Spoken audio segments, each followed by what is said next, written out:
got not just tires, they do everything, man. Diagnostics, do rims, custom rims. Check them out today. Located right there on Zager's Gut. It's Tire Max with our time check 1210. And as I mentioned previously, we have some new guests more guests in the studio. Of course, the election day is coming up, August 19th. And of course, everybody's jockeying for position. And in the studio today, I have PFP member Mr. Gumbs, numero uno on the list. Good afternoon. Good afternoon, G. Good afternoon. And I have number 3 on the list, Weever. I haven't had you this season. This is first. Good afternoon. How you doing? Good. I'm good, energized, and ready to keep fighting. Fighting. Are you guys tired? No, I'm not. I mean, I'm not tired. And, I want to say this. Anybody that's out on a campaign trail, if they're not getting fired up to basically go in there and fight to fix things for people, then the alternative is crying. So if no politician out there is feeling that, because when you hear the issues that the people are talking to you about when you're going door to door, if you're either crying or you're energized to fight. And if people can't tell you that when they come on a radio station, they ain't campaignning the right way. Really? And that's why I feel energized. Wow. Okay. Absolutely. Well, one thing that's not energized is GB. We need to get GB. Man, why you have to go all the way straight there again? I think people like picking on me because I used to work GB. No. I think look, last night I got home after 11:30. Had no power till How many about times 12. went off for the day? I think last night was about the second or third time in Defiance, So around 12:30 in the morning we got back power. It was gone from 9:30 p.m. That long? That's what my sister told me. Yeah. Wow. Yeah. And I'm a person. I struggle to sleep without some type of cooling instrument. So same. It was not a. Yeah, we're all bougie now when it comes to fans and ACs and stuff like that. I mean, those are the days. I heard your fellow member on the radio this morning saying that nobody can fix GB. I think when he Mr. Peterson, yes, of course. Let me just say that. But he was right. Nothing he said was incorrect. And nobody that's trying to get elected to parliament can fix it. At the end of the day, it is a government-related company. You can have all the plans that you want. But it's our role to make suggestions, maybe suggest come with possible solutions, but ultimately to hold the government accountable to the direction that their supervisory board is steering GEBE in. And because at the end of the day, the government is who appoints those individuals. So here's my question. You guys just give me perfect segues. Thank you.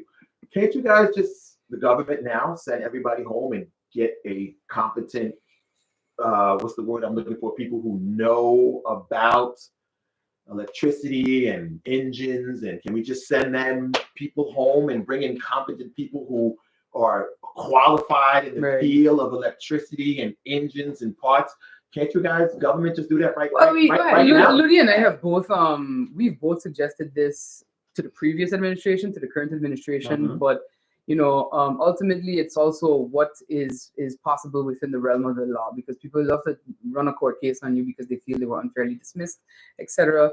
And I think would I have taken different decisions? Most definitely, if I were in the role of the previous and the current. But I'm in Parliament, so I can only give my advice from the seat that I occupy, and hope that it's taken, because it's not coming from a place of malice. It's coming from a place of we want to help. We as a party, even before Ludi came to Parliament, 2021, we started sounding the alarm bells about GE and its capacity issues that we saw pending. And it kind of largely went ignored, and now you see where that ignorance has brought us, essentially. So I think that there are some difficult decisions that need to be made, but it takes a special brand of official to make those decisions. Basically, I see you want to get something off your chest.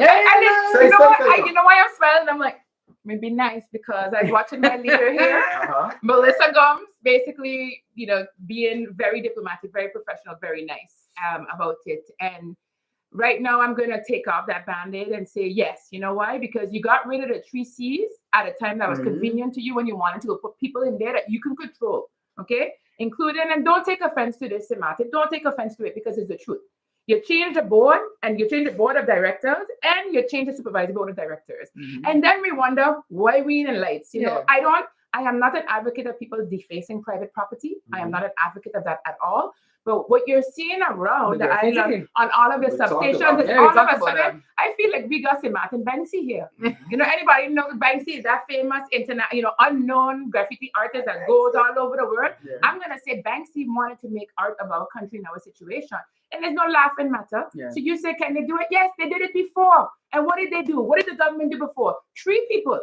They got rid of 3 people that got Jimmy over the hump of Hurricane Irma. Yeah. But it wasn't good enough. It was Mr. Kenrick Chittick, Chittick, it was Iris Arundel, and it's the current minister of VSI, Veronica Johnston-Webster. Okay? You got rid of them there, but it was okay then. And I don't need to be your friend. I tell people, don't take it personal. Don't take it personal. This is business, people. This is the business of the country. Yeah. And you didn't listen to me before all this. You say, oh, Ludi Fairmongering. No, man. When you know business, when you know how things going to pan out, especially when my concentrations was electricity companies, go call anybody web on there, ask them how long I worked there. And for financial institutions, that's when me and Melissa bonded on the fact that she worked at TMS. It was financial institutions and electricity companies. That was my babies. That was my link with Melissa, how we connected on a work and professional level. Because she was like, yeah, man, I know how it was at TMF. I come from that background. So I know exactly what it's like. Yeah. Okay. And like right now, my cousin yesterday said, I know you don't like to say I told you so. And that is not what I'm here for. I'm here to literally tell St. Martin, we were vocal about it before. Yeah. So why aren't you give PFP the chance? Give PFP the chance, because we know exactly what was going to come. Mm-hmm. It didn't make you happy beforehand when you were hearing it, because we used to tell you the truth, right? We used to tell you the uncomfortable truth. We used to be direct and honest with you, but maybe sometimes I say people don't want us to be honest with you. They don't want you to be honest. I think they don't want a government to be honest with you. Well, no, I think the problem that we've had historically, because it's not just the previous administration, it's countless others, and that I think is a special thing to our politics, is you have persons that are more concerned with the next vote than they are with making decisions that are going to actually move things forward for anybody. At the end of the day, it doesn't matter. I've had persons say, such and such minister is my cousin now. Yeah. But I waiting 3 years now for an answer on a question, not even a thing to move, just an answer, not even a decision, just hey, I got your message, and so for me, I'm like, well, that doesn't matter. He said, but then you guys get in and I get the answer one time. I said, yeah, because responding and acknowledging that you've said something to me is what? Is nothing. That is it's public service. Mm-hmm. I've been saying it. At the end of the day, there is a level of sacrifice personally that has to come with wanting to be a public servant. And I see it a lot in all of us. I see it in this party. I've seen it in some that have been there before, but I struggle to find it in many who are asking for the vote this time around. Do we put those 3 people back into GB? Or what's the answer? The thing is, right, is that they're in different departments now, right? There's 2 of them are still there, and yes. Veronica is the minister. The minister. But in the meantime of you, because they're now going through a recruitment process, and what I wanted to say publicly so that everyone can hear this, because I know we usually go back and share the recordings, is that you had people that moved the 3 in charge, and they left a void. They had 4 managers in between. Yeah. And then you guys are mad only at GB, but it's not only the management of GB and the supervisory board, but it's also government who actually have to put the persons, appoint them, like Melissa said, on the board. But if you're going to be the puppet master and want your people in so you can hook up your people with jobs, this is where I have been a broken record saying, if you're going to keep putting in the wrong persons in places who are just going to do your bidding, we're going to suffer, guys. And now we're suffering on a large scale. Maybe you could, because I think you were still an executive actually when we first asked questions about not just GB's capacity, but also the decisions taken for who was being put on the board in 2021. Like the Corporate Governance Council is a body for a reason. We have a lot of advisory bodies whose advice just goes right over the head of most of the administrations there, So I read the Corporate Governance Council advice. I even told MP Peterson at the time, I said, it's going to be uncomfortable because I know all of these people. I don't want anybody to feel personally attacked, but I'm not attacking them. I just think that we need to start taking persons that actually match the requirements of a board, a legal person, a finance expert, no disrespect to anyone, but you reading 1 or 2 books does not make you a finance expert. So I think that you have to get to a point where you look for who matches that competency. And the Corporate Governance Council said, we don't have no strong objections to these persons. However, you have 1 person satisfying the technical requirement, and you got 5 people satisfying the business requirement. So what happens to a legal? What happens to a finance, etc., HR? And I wonder if we'd had those persons, those competencies in place, would we have had a hack? Would we have had the hack if persons who had the understanding of, well, maybe you have, as a business, you have to upgrade your software as old ones get outdated because you're opening yourself up to a wide risk. I would dare say that actually for the technical person on GB, it's not that you're technical in the engine sense, but you need to be technical on the ICT sense, Correct. on the cybersecurity sense. As Marvio, Cooks always says, we have to get to a reality that islands all over the Caribbean are experiencing penetration attacks on their utilities infrastructure. Today took down a Texas grid, my guy. So what are we to them? If you took down a Texas grid? Like, let's be real. So I always try to get people to understand that it's not a discredit. I'm not saying that, if I say I'm not putting Ludi on the board of something, it's not because it's Ludi or not because I don't think she's a professional person, but Ludi is a finance person. If I already have someone finance on the board, I need someone technical. Why am I doubling up? You understand? So that's it's just simple. It's just that, and people take it. They took it as a personal attack, and that's it was set here. If you don't care about young professionals and we don't want to see them, we are. And I'm like, guys, no, it's not that. It has nothing to do. It has nothing to do with that. It's accountability, and you are liable. If you want to be on a board, please look in the mirror and say, am I competent? Do I have the competencies to be on this board? Because when the proverbial excrement hits the fan, you can be held personally liable. Correct. Read your articles of incorporation. Correct. Don't leave these man hop up your head and tell you, yeah, I want you to be on the board and whatever. No, read it and understand your personal responsibility in the matter. Yes, people are just for the check. There absolutely, and I want to just cap it off, right? Because you said, oh, should we put back the other people there? The other people got us out of the run of Hurricane Irma. And also for public consumption, there's a recruitment process that started, I don't know when. A recruitment process that started 4 years ago when I went in as minister. It was already started. And then it was destroyed with all the confusion and chaos that happened internally over the 4-year period. And then a new recruitment process was started. So you wasted money on a recruitment process. And then if you as a government didn't see, boy, I'm messing up here, I'm messing up here. What did I do? I just cost the company double the money for a recruitment process twice in 4 years because he didn't listen when I was a minister and I said, nowhere in the world do you get rid of 3 executives at the same time. Yep. How do you basically what you did is you say, well, we all go on a cruise, guys. We're having a good time. And nobody's in the captain office. Nobody's steering the ship. That's what you did twice. Over 4 years, you left it void. And then people are saying, yes, but Ludi, it's not this. Yes, that is a big part of the problem. And I want to just smooth in something really quickly that pissed me off. Sorry, we got him on the air. I'm on air. That ticked me off yesterday. And that's why people will see me very now passionate about something. And Rayon Peterson yesterday sent an editorial, not yet, yesterday, I think 2 days ago, a letter in. He was talking about CFATF. He's talking about our banking issues on St. Martin, where we need to be up to par to basically do business on the same level of the rest of the world. Anybody who has a business that would like customers to pay online in St. Martin, they cannot pay you online because we don't have that functionality here. A big part of it is part of this article, this letter that Rayon Peterson had in there, right?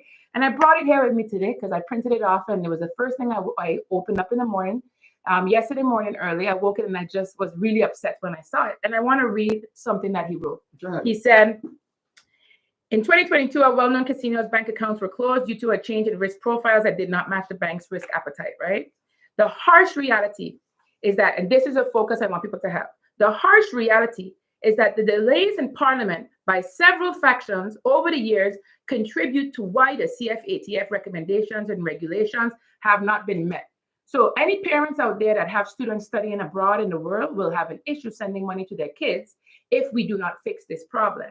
Any person that has to be away for medical purposes, if SZV didn't give you cash in hand beforehand, if somebody has to send you money abroad for whatever reason, you will have difficulties with it. And the reason that I bring this up, right, and I got upset is I said, how is it possible that St. Martin expects the parliamentarians who actually have licenses for casinos, for lottery companies, for radio stations that they don't use and don't actually pay, they rent it out to people. How do you expect the same people that are related to you that have licenses who are now in Parliament because it's a relative in Parliament, how you expect us to fix the laws that will fix our banking when we basically continue to put people in place that will continue maintaining status quo for themselves. And let me break it down for people. I had the blessing and privilege and honor of serving as Minister of TAT, right? And there was something that happened at BTP because we had a radio station here. We had a radio station, and I'm gonna let it out so that actually it's an appropriate segue. And I didn't think I was gonna go there, but Rayon put me there because of Rayon's article. Rayon highlighted my issue that I see in St. Martin and that people need to see as well. At BTP, I said, but how come you can't get financial statements? Because we have an investigation in the director. Okay, so how do we fix this? I'm a financial auditor. I said, well, the only option here is to remove the director so that someone else can go in, because the highest level in audit for anybody for finance to give you financial statements is integrity fraud. It's that nobody, no auditor in the world will ever look at your books and give you financial statements. So they were held, they were stalled. And so I said, well, okay, I'm going to offer you swap places with the next in line, see if that's possible. Yes, but my lawyer said no. And I said, but no, do it because I want people to do things with integrity. Do it with integrity. They kept fighting.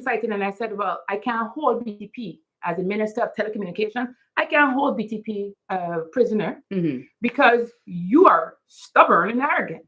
And I said, either we do it the legal way or you do it the delicate way and just take a leave of absence, man. I want to give you your dignity.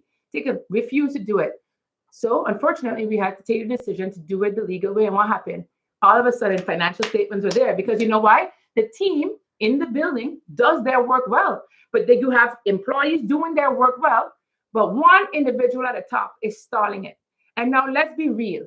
That individual was placed there by somebody who was also had questionable past, which is dealing with their own legal issues and has an exorbitant salary.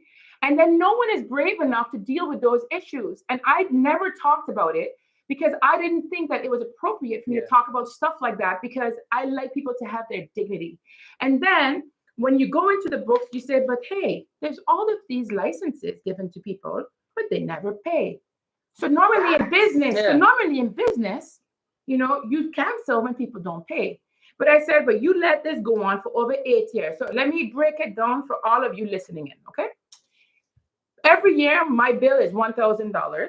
So on my books, I put G owes me $1,000. And immediately, the accountant next to me says, G never pays. So you have to go ahead and provide for it one time. So you can put it in and then you're going to cancel it out. You can plus 1,000 minus 1,000. Okay? Anybody in business knows that if that's happening too much, G is a bad creditor. G, you're not paying. You don't have no license, my son.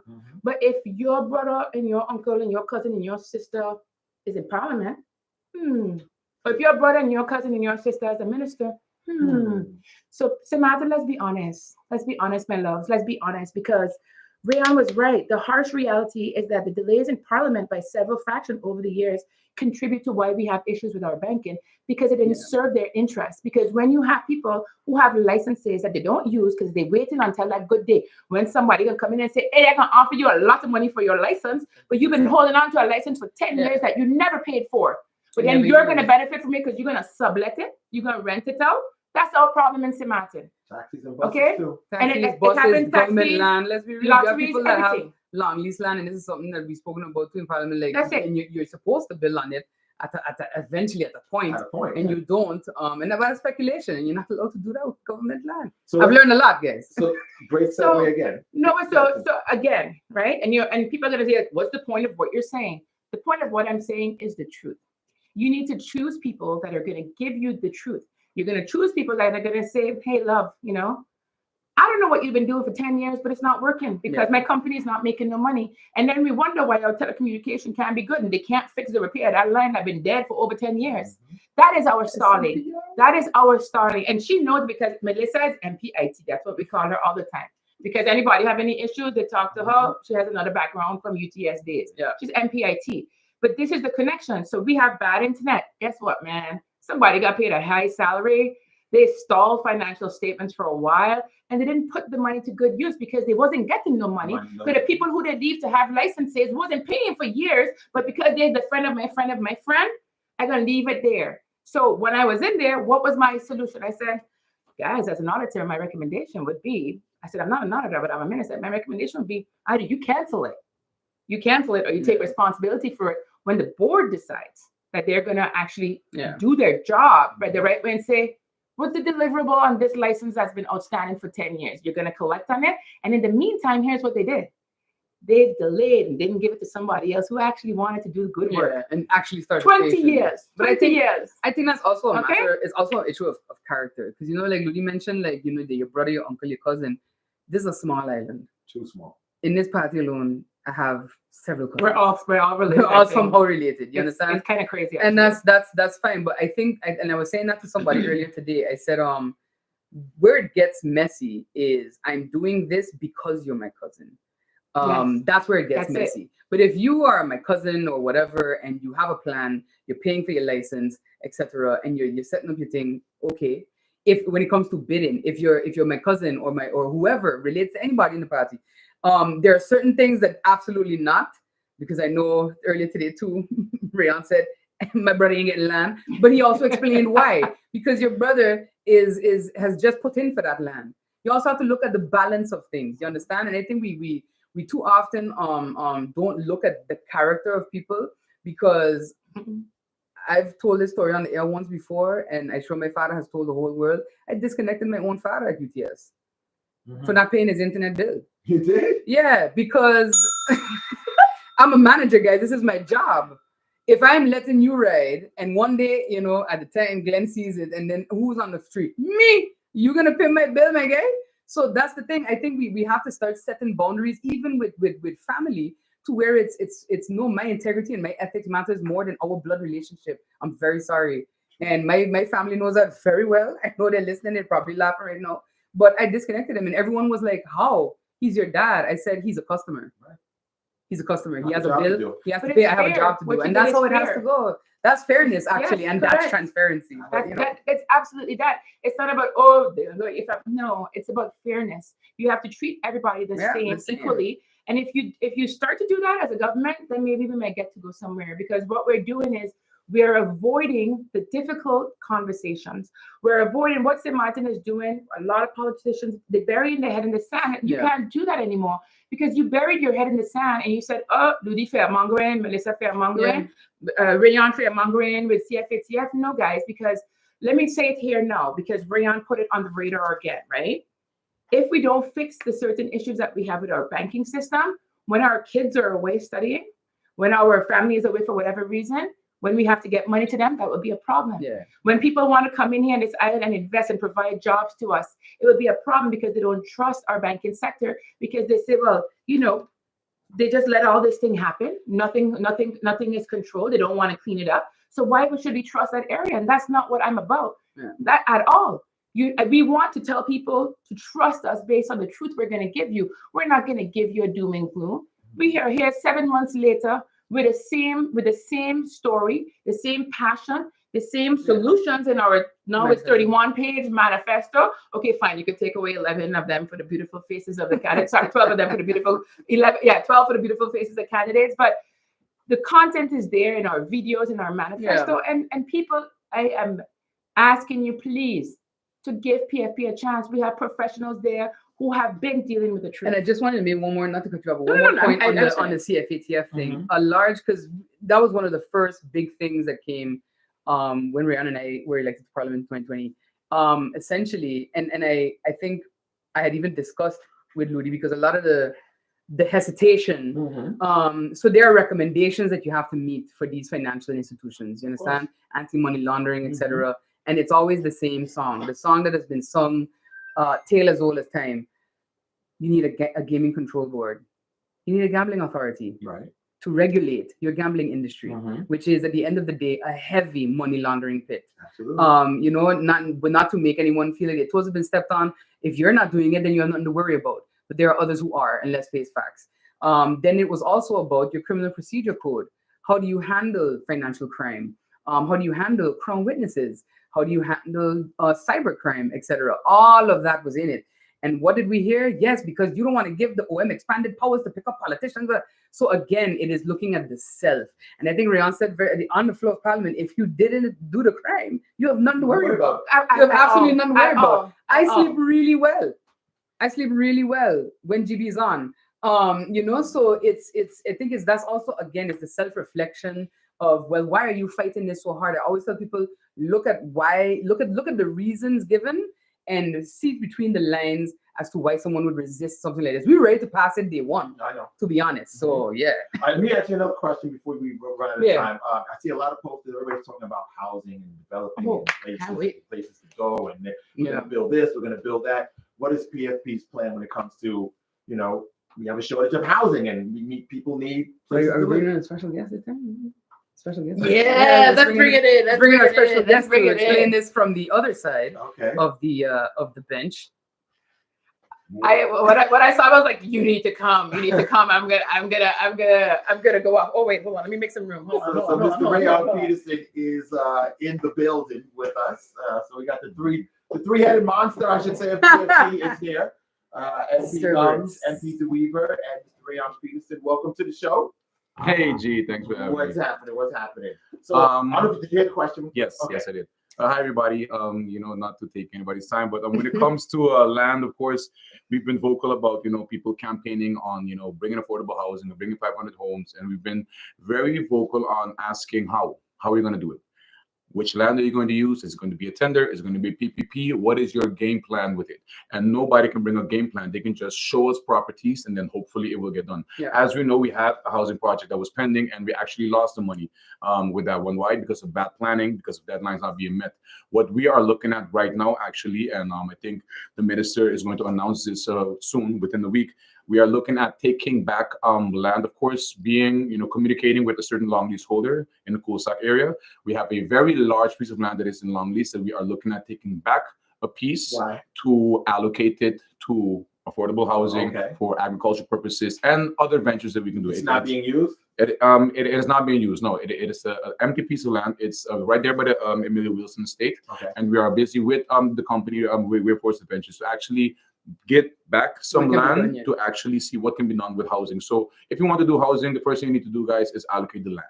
Not even that we could have done for the Housing Foundation. And once you have that, you can then go sit at a table with the Ministry of Romy and the Ministry of Finance, etc., or as a com, and talk about what's your next step. Are you going to do a PPP? Are you going to find money to actually tender it? Who's going to do it? Is it going to be a joint venture with a developer, or are we going to outsource the whole thing? But these are discussions to be had before you reach to the point to say, oh, we're going to bring housing. No, you need to actually plan it, guys. So our plan for housing is to actually bring a plan to get to housing and not just campaign on it, because by the end of the day, they campaigned on it since 2019. We don't have a house yet. So but it's also you just reminded us, if you're gonna campaign on it, do the work, follow through on the work. Don't lose the $20 million we had to actually put towards it. And that was what, because irresponsible deadlines not being met. Correct. So what did I say earlier? Just responding. Yeah. Just responding. And to be very specific in this very particular case, the deadline was as simple as the then minister just driving over to the notary and signing to get the property deeded. That was it. It was a 15-minute thing. And because of that, 20 million, was basically lost. And these are the facts, guys. I am sorry. Which project was this? The project for the housing by the Housing Foundation. Okay. Yeah. Wow. The same one that has been mentioned many times on the air, that they left it ready to go. You did not. That is a lie, and we have the facts. Wow.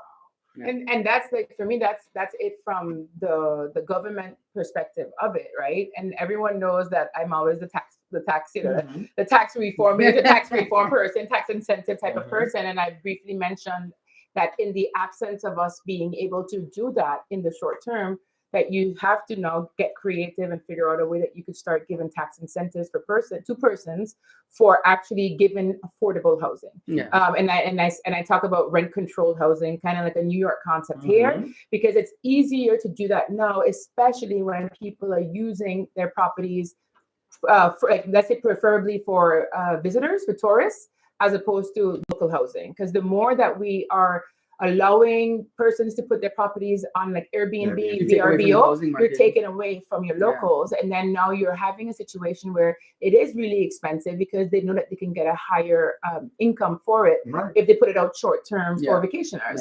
And now it's about, well, how can we do this now when we're waiting for the plans to now come back on the table because someone squandered the 20 million beforehand? And I will remind them who squandered it. I was just about to ask you that. It was the ones who was in their last four, the ones that Banksy put all over the substations. Ah, You know, like so that's who it was. And let's just be real. Let's just call a spade a spade. I'm not gonna call all your names on it until the day that I really have to. But you have to be creative with it and start thinking about tax incentives for all of our St. Martiners that are here living, that have rental. We have a big issue with tax collection and compliance for people. And you can't keep, if people owe you taxes for a long time, you can't keep saying, I'm going to get that money when you're not getting it, just like you didn't get a license from BTP money for 10 years. Yeah. You have to now look at it and say, what can I get? Well, let me see. G has 20 apartments. G, listen, we have this outstanding bill. Maybe I can offset it if you can maybe work out a deal of a little bit more affordable. Instead of $1,000, can you put it at 500? And you know what? Let's give it to the essential workers first. Let's give it to firemen, police, nurses, teachers. We're trying to now, it's like what we did in COVID. We're trying to now see how we can come back together and help each other out in a creative way that is very, very legal.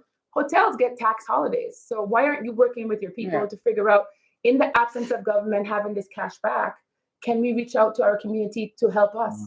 And that's what we're going. It's a combination. That's what we're going to be preaching. That's what we have on the table to offer. And I said this, I think when I was on an interview with Duncan, I said, you know what, everybody, just go take the PFP manifesto and then tune into the interviews and steal our ideas. Because they're good for the country. Take them. And they're already stealing them. So. Because now all of a sudden people are talking about 15%, lowering profit tax to 15%, which is part of our manifesto. Working on simplifying our tax brackets. So right now, if anyone has looks at the Bible, you could see that the different tax rates, simplifying it, having a threshold, having 3 levels of taxes, expanding the base so that it's indirect taxes. Just take our manifesto and just take the ideas to every party, because then it will help our country. It will help our country. PFP's in the building. The gold slate. We have candidates 1, 2, and 3. Guys, we're out of time, unfortunately, but it's been very informative. I must say the least that you guys have been saying. Melissa, real fast, why vote for you, PFP, the gold standard, the gold slate? G, in January, leading up to January, I was saying that that was going to be a critical election, but now I think this is even more so. I think we've seen that persons are asking for their vote who actually care more about that than they've ever cared about stability. What they are power hoarders. They're not power creators, and we need to begin creating power in all our people. We can't just continue to be the ones that act as if we are the be-all, end-all. Something that we've always focused on as a party is it cannot be only us at the forefront. Everyone has to join hands and move the country forward together. I don't care who you voted for in the past. I think now we're at a point where you can look critically, look at the people's character, and determine if that is who you actually want leading St. Martin nowhere, because that's exactly where we are. Thank you, guys, and good luck on August 20th, not 19th, because that's when everybody gets together and figures out who's going to. August 20th is the date where everybody goes and figure out. Don't confuse people now, because someone said, 2, I got 3, don't I got confuse 4. people because someone said to me, I can't wait to vote for y'all on the 17th. I'm like, the 19th. I think they're going to know. Trust me. With all the cars and the flags going by in the 19th, trust me. They're going to know. I hope so. Imagine you wake up and you're like, what's happening today? It's an election, guys. Anyway, guys, thanks for coming through. Thank you, G. 12:43 here on the station with the Attitude. Let's take a pause for the cause. We'll be back with some more right here on Laser 101.